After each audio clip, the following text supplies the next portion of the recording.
أعوذ بالله من الشيطان الرجيم. بسم الله الرحمن الرحيم.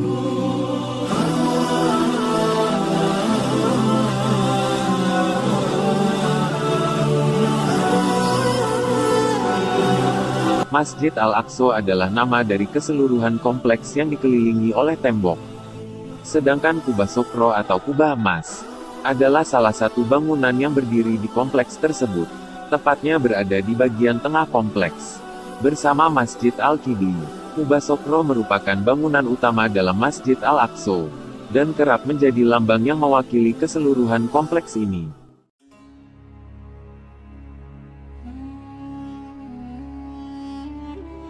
Inilah Masjid Kubah Batu atau Masjid As-Sokro. Terletak di bagian tengah kompleks Masjid Al-Aqsa. Di dalamnya terdapat sebuah batu besar yang diyakini sebagai tempat pijakan Nabi Muhammad dalam perjalanan Isra Mi'raj.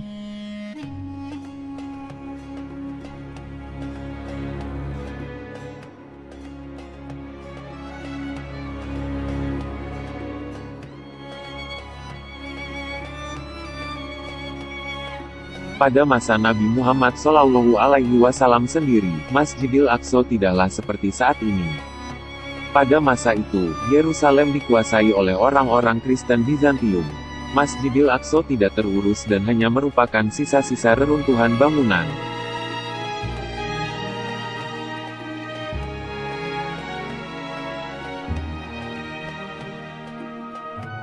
Masjidil Aqsa mulai dibangun kembali setelah umat Islam di bawah kepemimpinan Umar bin Khattab berhasil menaklukkan Yerusalem. Sejak pertama kali dibangun kembali oleh Khalifah Umar bin Khattab, Masjid Al-Aqsa sudah mengalami serangkaian renovasi. Masjid Al-Aqsa yang sekarang kita lihat adalah buah karya sambung-menyambung tanpa putus dari satu dinasti kepemimpinan Islam ke kepemimpinan selanjutnya.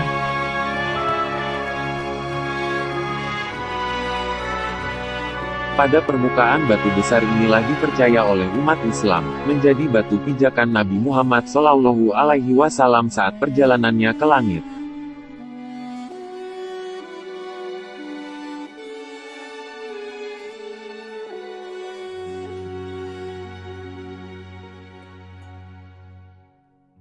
Lewat nih Abu Jahal. Lalu dia lihat Nabi SAW lagi merenungi, kayak ada sesuatu lagi difikirin. Dia bilang, wahai Muhammad, kalau bahasa kita ginilah, bahasa sederhana riwayat itu, kenapa kau melongo-longo seperti ini? Kok kamu kayak orang bingung, ada apa? Nabi SAW dengan polosnya ceritain, semalam, ini yang diceritain kepada Abu Jahal nih. Ini yang paling benci sama Islam. Kata Nabi SAW, semalam datang kepada saya malaikat bernama Jibril. Jibril datang membawa borak. Borak itu kuda bersayap. Ini kuda bersayap sampai hari kiamat, tidak ada nih kalau di kehidupan kita. Zaman itu, sekarang saja orang tidak percaya kalau ada kuda bersayap gitu kan. Apalagi zaman kuda bersayap, terbang. Saya naik di atasnya terbang. Dimanapun matanya lihat sebuah tempat, kakinya sudah di sana. Lalu saya tiba di Palestina.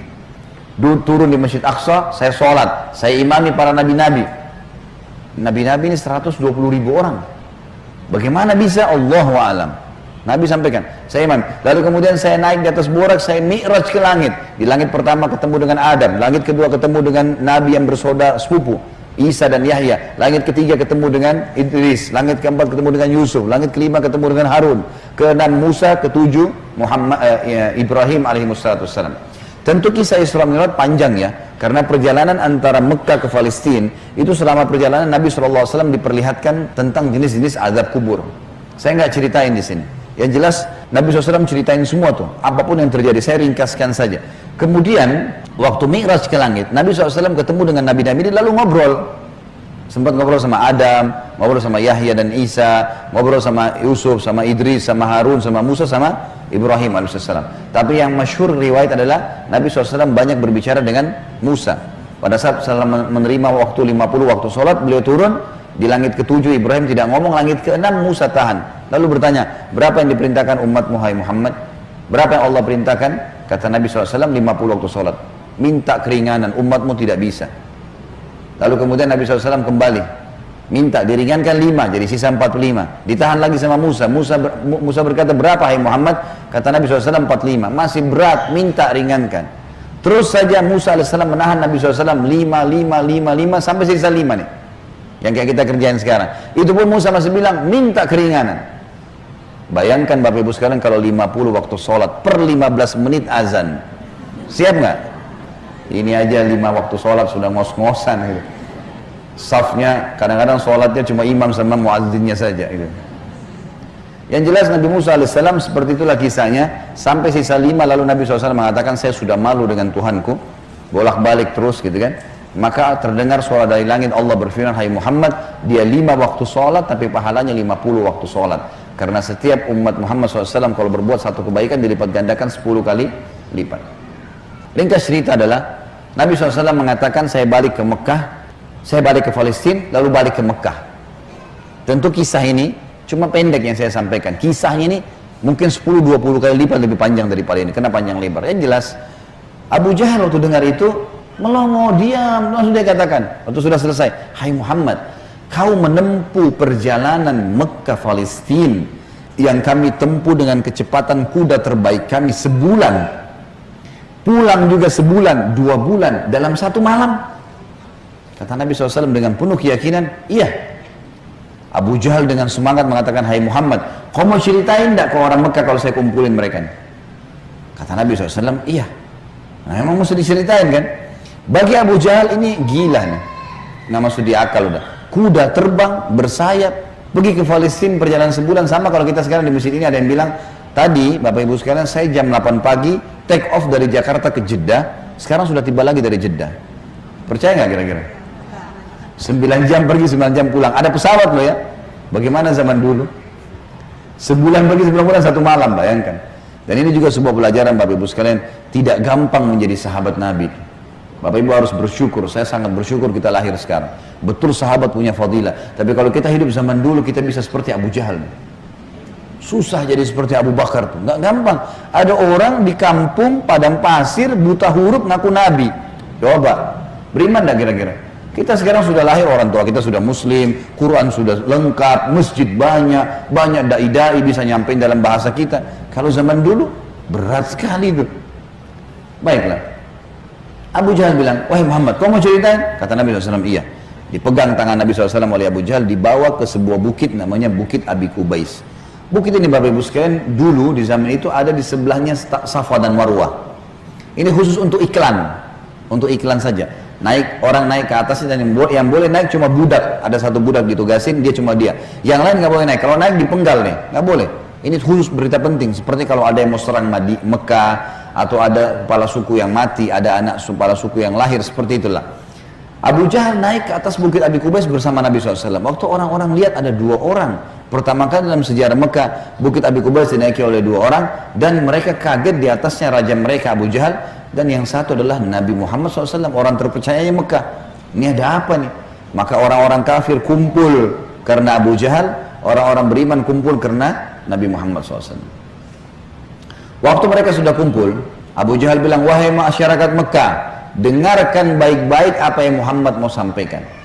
Ini kalau Abu Jahal niatnya baik, mau nyampein dakwah, luar biasa pahalanya kalau dia masuk Islam. Masalahnya tidak, dia mau mempermalukan Nabi SAW. Niatnya itu. Maka dia bilang, silakan hai Muhammad. Nabi SAW ceritakan dengan polosnya. Datang Jibril, burak, kuda terbang, Palestina, sholat, dan sampai selesai. Lengkap, panjang lebar. Allahu alam berapa jam waktu itu. Dia langsung sampaikan. Sampai selesai semua, apa yang terjadi? Orang-orang Mekah yang kafir, Bapak Ibu sekalian, bertambah kufur. Ini Muhammad gila nih. Mekah, Palestina, pulang pergi, 2 bulan, 1 malam. 1 malam, dan ini bukan 1 malam, setengah malam. Gitu kan. Pulang pergi. Ini nggak masuk di akal. Ini baru kesana saja nggak percaya. Apalagi naik ke langit, ketemu, ya udah panjang ceritanya. Belum lagi cerita tentang surga dan neraka, diperlihatkan adab-adab kubur. Tapi ya sudah. Waktu itu yang sudah beriman pun di kalangan sahabat, benar nggak ya? Tapi ini Nabi, nggak mungkin salah. Mereka sempat bimbang. Abu Jahal turun dari Bukit Abi Kubais sambil ketawa, senyum. Sambil dia ngomong, ada sahabat rupanya yang ikutin. Tahu nih Abu Jahal tadi yang ajak Nabi nih, diikutin. Dia bilang, sekarang agamanya Muhammad sudah habis. Dia pergi ke Darun Nadwa, tempat kumpulnya orang-orang Quraisy, lalu dia teriak. Dia bilang, hai Quraisy, berita gembira. Apa itu Abu Hakam? Agamanya Muhammad sudah habis. Udah nggak ada lagi agamanya. Kata mereka, memang kenapa? Apa kata Abu Jahal? Muhammad mengarang cerita dusta. Katanya begini. Abu Jahal ini tidak sadar sedang nyebarin berita apa? Isra dan Mi'raj. Dia lengkap, dia sampaikan ke orang semua nih. Datang malaikat namanya Jibril, datang burak, terbang ini, semua lengkap. Azab-azab kuburnya disebutin sama dia. Semua lengkap disebarin. Lalu orang-orang Quraisy diam semua. Mau bilang apa nih rajanya, dan mereka juga memang masih belum beriman kepada Nabi SAW. Lalu kata Abu Jahal, ada satu orang. Satu orang ini, kalau kalian berhasil menggoyahkan keyakinannya, habis benar agamanya Muhammad. Kata mereka, siapa itu? Kata Abu Jahal, Abu Bakar. Cari Abu Bakar. Abu Bakar ini Bapak Ibu sekalian, cirinya beliau radhiyallahu anhu, itu badannya kurus. Ya. Saking kurusnya kalau pakai sarung melorot terus. Nah, iya, radhiyallahu anhu. Tapi yang perlu digarisbawahi, Islam bukan melihat kekarnya fisik, tapi kekarnya iman dalam hati. Allah bilang Allah bilang halal, Allah bilang haram. Perintah dikerjakan, larangan ditinggalkan. Itu konsep dasarnya, gitu kan. Abu Bakar ini ditahu tentang masalah keyakinannya sampai apa kata Nabi SAW? La uzina iman Abi Bakar fi kiffah, wa uzina iman hadil ummah fi kiffah, la rajah iman Abi Bakar. Kalau keyakinannya dan imannya Abu Bakar ditimbang di satu timbangan, dan keyakinannya serta keimannya seluruh umat ini, semua sahabat, semua tabi'in, semua yang sudah mati, yang masih hidup dan yang belum lahir, semua kita di sini juga termasuk, ditimbang iman kita semua dibandingkan Abu Bakar, yang satu timbangan pasti lebih berat keyakinannya Abu Bakar. Kata Abdullah bin Mas'ud, sahabat Nabi radhiyallahu anhu yang mulia dengan ibadahnya yang luar biasa, kami tidak ada bedanya dengan Abu Bakar dari sisi ibadah. Karena Abu Bakar sholat, kami sholat. Abu Bakar puasa, kami puasa. Abu Bakar sedekah, kami sedekah. Abu Bakar ya jihad, kami jihad. Tapi kami tidak bisa menyayangi Abu Bakar dari sisi keyakinannya. Mustahil. Kalau Rasulullah sudah bilang kerjakan apapun konsekuensinya. Mau wajib, mau sunnah, nggak ada toleransi, nggak ada keraguan. Yang haram, nggak ada lagi. Haram, nggak ada ceritanya. Seperti itulah konsepnya. Jadi sangat luar biasa. Yang jelas Bapak Ibu sekalian, mereka bilang cari Abu Bakar. Dan juga ada hadis supaya saya tidak lupa ya, kata Nabi SAW, tidak ada seseorang yang menginjakkan telapak kakinya di muka bumi setelah para nabi-nabi yang paling afdal lebih daripada Abu Bakar. Jadi setelah Nabi langsung dia radhiyallahu anhu. Jadi orang yang sangat luar biasa. Datanglah orang-orang Quraisy ini ke kebunnya Abu Bakar di kebun kurma, dan orang sahabat-sahabat tadi ini pada ikut gitu kan. Sampai di kebunnya Abu Bakar, Abu Jahal teriak-teriak, wahai Abu Bakar, keluarlah. Abu Bakar keluar. Abu Bakar keluar. Kaget Abu Bakar. Belum pernah dalam sejarah hidupnya Abu Bakar itu tokoh-tokoh Quraisy, kepala-kepala suku datang ke kebunnya. Untuk apa? Dan belum pernah dalam sejarah Mekah orang beriman sama orang kafir jalan sama-sama. Maka Abu Bakar bilang, ada apa wahai Abu Jahal? Dia bilang, sahabat Muhammad gila. Masa dia cerita rekayasa bohong, cerita bohong begini. Abu Bakar ini belum dengar dari Nabi. Abu Jahal yang jelasin. Begini, panjang lebar sampai selesai. Sampai kembali lagi ke Mekah. Abu Bakar sudah tahu nih, apa tujuannya Abu Jahal. Kalau dia mau beriman, dia sudah beriman sama Nabi. Tapi datang sini mau ngacoin nih. Kata Abu Bakar ada dua riwayat. Riwayat yang pertama, wahai Quraisy, bukan cuma Abu Jahal, wahai Quraisy, Muhammad mengaku turun wahyu dari langit ke rumahnya, dan saya percaya. Apa bedanya dengan dia kalau naik ke langit? Sama saja, tidak akan menggoyahkan saya. Riwayat yang kedua yang unik nih, dia mengatakan, wahai Quraisy, ketahuilah kalau depan mata saya ada tembok warnanya putih, jelas putih. Muhammad bilang tidak Abu Bakar, itu hitam. Saya akan bohongkan mata saya dan saya bilang hitam. Luar biasa. Mau digoyahkan bagaimana nih? Tembok putih? Enggak, salah Abu Bakar. Oh iya, salah. Matanya salah. Bayangin tuh. Apa kira-kira bisa menggoyahkan keyakinan seperti ini? Luar biasa. Pokoknya Allah Rasulnya bilang, selesai. Nggak ada toleransi. Gitu. Sudah selesai. Semua dikerjain. Biar seluruhnya benci. Tembok warna putih. Muhammad bilang hitam. Saya bilang, iya, mata saya salah. Hitam berarti. Abu Jahal dan orang Quraisy diam. Ini nggak bisa lagi digoyahkan. Abu Bakar radhiyallahu anhu tahu ada masalah nih. Dia tanya orang sahabat-sahabat, di mana Rasulullah SAW? Kata mereka di Bukit Abi Kubais tuh, dikerumuni orang. Abu Bakar ke sana. Pas tiba di sana dari jauh, Abu Bakar teriak, ya Rasulullah, suara keras sengaja. Orang waktu dengar orang teriak, semua bubar-bubar kasih jalan. Seperti kalau di masjid ada yang teriak dari belakang panggil saya, mungkin Bapak Ibu akan lihat ke arahnya. Suaranya keras sengaja. Nabi SAW lihat yang datang, Abu Bakar senyum, udah tahu siapa yang datang. Ini tokohnya umat nih, luar biasa. Jadi dia bisa membalik Bapak Ibu sekalian Abu Bakar dengan hikmah Allah. Satu Mekah yang ragu tadi, yang kafir dan yang beriman pun tentang Isra Mi'raj ini kembali semuanya percaya kalau itu terjadi. Dia bisa membalik itu dengan hikmah Allah. Ini kisahnya begitu.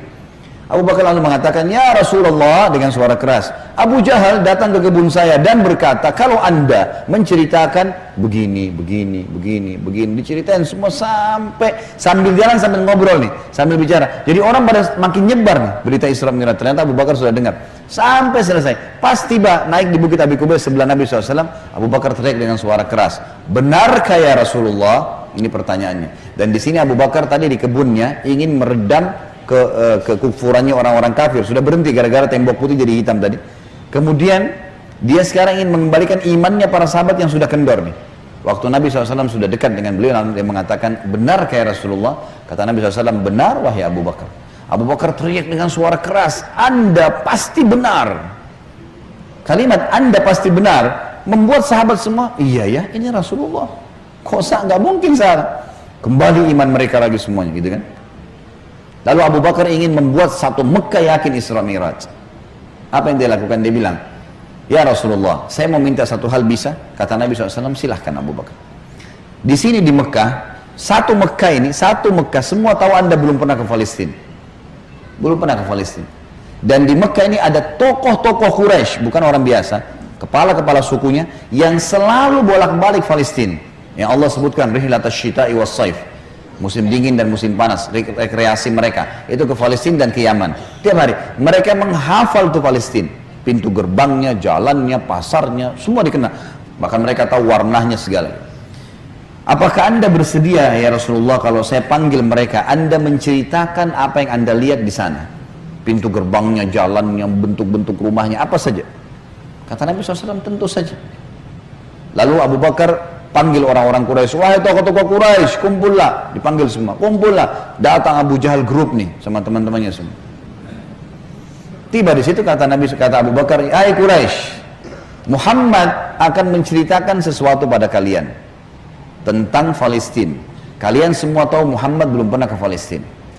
Kalian harus tahu kalau Muhammad menceritakan sesuatu tentang Palestina persis seperti apa yang kalian tahu. Warna pintu gerbangnya, jalannya, rumah-rumahnya, pasarnya, harus sportif mengatakan Muhammad benar. Kalau ada satu saja yang Muhammad ceritakan tidak sesuai dengan apa yang kalian tahu, kalian punya hak mendustakannya." Setuju? Setuju. Muhammad gak pernah lihat, gitu kan? Kalau zaman sekarang, Bapak Ibu sekalian, saya mau ceritakan Bapak Ibu Masjid Aqsa, sekarang bisa.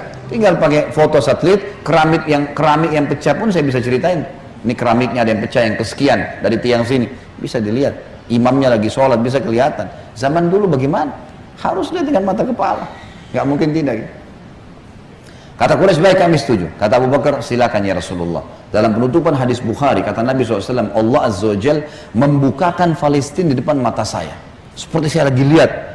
Maka saya menceritakan mereka pintu gerbangnya, jalan-jalannya, pasar-pasarnya, semuanya. Bahkan saya bisa menghitungkan buat mereka tiangnya Masjid Aqsa. Gitu kan? Dan subhanallah, setiap kali Nabi SAW sebutkan tentang ciri Palestina dan Masjid Aqsa, orang-orang Quraisy dari tokoh-tokoh Quraisy mengatakan Muhammad benar, Muhammad benar, Muhammad benar. Terus, dan ini jumlahnya belasan orang nih. Tokoh-tokoh mereka mengatakan Muhammad benar, Muhammad benar. Pengakuan mereka sendiri.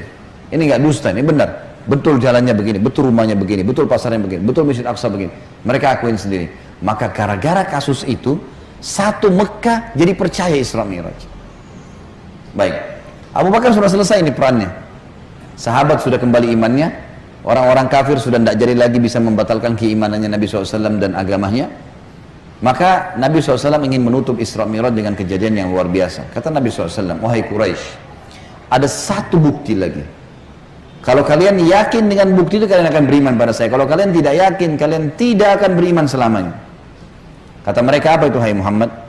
Kata beliau, "Waktu saya sedang pulang dari Palestina ke Mekah, di atas burak tuh, kuda yang bersayap, saya melihat ada kafilah kalian. Kafilah ini 3 ekor unta ke atas, sedang jalan.